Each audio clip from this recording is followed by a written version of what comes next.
This reading is brought to you by Inspired Evidence, a book by Bruce Malone and Julie Von Vett, and the reading today is inspired by history.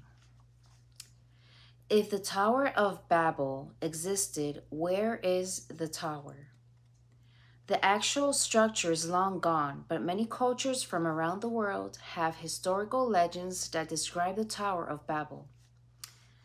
The Polynesian island of Hao has a story about God coming down, tearing down a tall building, and giving the builders diverse languages.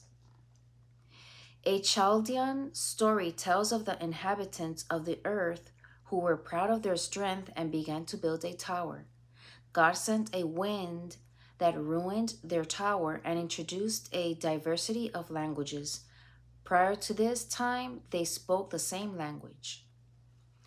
The Casca Indian people have a story called History of Berosus, describing the location of Babel in Babylon on the banks of the Euphrates River.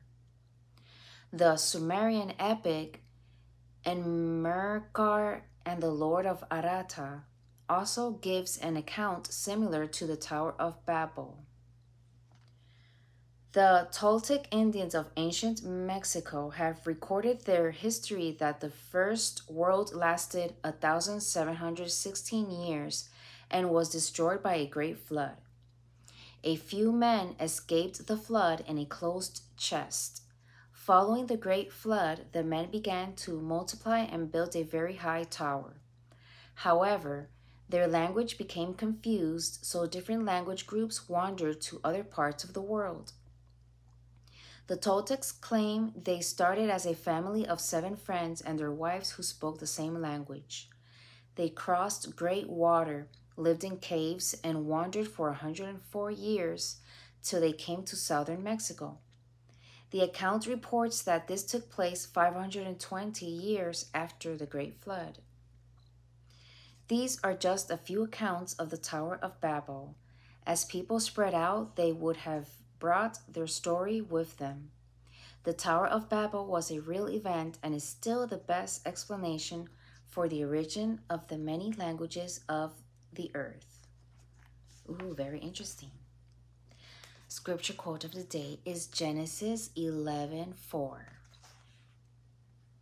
And they said, "Let us build us a city and a tower, whose top may reach unto heaven, and let us make us a name, lest we be scattered abroad upon the face of the whole earth." That concludes the reading of the day. I'll see you guys tomorrow in another reading with the book Inspired Evidence. It was great. Bye. God bless you.